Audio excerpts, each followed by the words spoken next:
Super star என வர்ணிக்கப்படும் ரஜினிகாந்தை மிக கடுமையாக விமர்சித்து வந்த நாம் தமிழர் கட்சி ஒருங்கிணைப்பாளர் சீமான் திடீரென நேற்று சந்தித்தது பெரும் பேசுபொருளாகி உள்ளது. போராளி அவருடைய சில கருத்துக்களை கேட்டு பிரமிச்சு போயிருக்க. அந்த மாதிரி இருக்காங்க தேசிய கட்சிகள் எல்லாம் இருக்காங்க. பட் சிஸ்டம் கெட்டு போயிருக்க, சிஸ்டம் கெட்டு போயிருக்கு, ஜனநாயகமே கெட்டு போயிருக்கு. அரசியல் பத்தி, ஜனநாயக பத்தி மக்களின் மன ஓட்டமே சேஞ்ச் ஆயிருக்கு. ஸோ சிஸ்டமை சேஞ்ச் பண்ணணும்.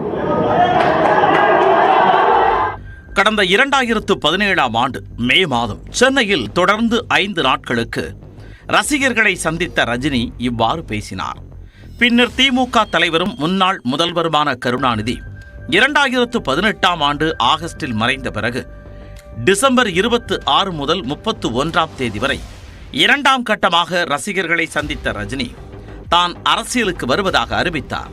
234 தொகுதிகளிலும் போட்டியிடப் போகிறோம், போருக்கு தயாராக இருங்கள் என அழைப்பு விடுத்தார். இதனால் தமிழ்நாட்டு அரசியல் களத்தில் பெரும் பரபரப்பு தோற்றிக் கொண்டது. அப்போது முதல் ரஜினிகாந்தை தமிழர் அல்லாதவர், தமிழ்நாட்டை ஆட்சி செய்ய ஆசைப்படலாமா என கடுமையாக சாடியும் விமர்சித்தும் வந்தவர் நாம் தமிழர் கட்சி ஒருங்கிணைப்பாளர் சீமான். தமிழர் யார் ஆளணும்ட்டு நான் ஒன்றும் புதுசாக சொல்லலை. தமிழர் யார் ஆளணும்னா தமிழர் தான் ஆளணும். எங்கு பிறப்பினும் தமிழனே, இங்கு பிறப்பினும் அயலானேன்னு எங்கள் புரட்சி பாவலர் பாடுறாரு. இங்கே தமிழர்னா யார் தமிழர்னு கேட்குற கேள்வி, யார் கன்னடர், யார் தெலுங்கர், யார் மராட்டியர், யார் திராவிடருங்கிற கேள்வியை எழுப்பாதவங்களாம் என்னைய பார்த்து எத்தனை காலத்துக்கு இந்த கேள்வி கேட்பீங்க? தமிழ்நாட்டில் அதுவரை பூச்செண்டுகளையே வாங்கி பழகிய ரஜினிக்கு அதுவரை சந்தித்திராத வார்த்தை தாக்குதல்களை சீமானும் நாம் தமிழர் கட்சியினரும் மேடைகளிலும் சமூக வலைத்தளங்களிலும் தொடுத்தனர்.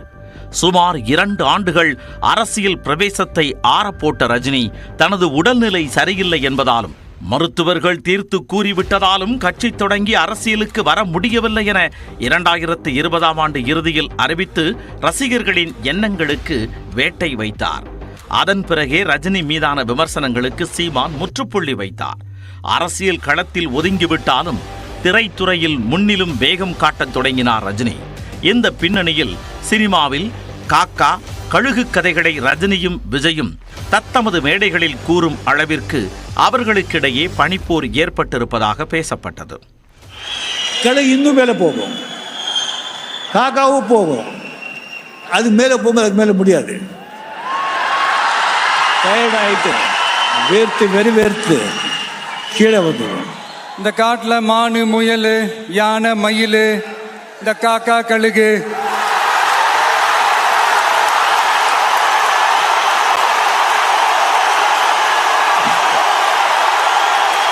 காடுனா இதெல்லாம் இருக்கும் தானே, அதுக்கு சொன்னம்பா.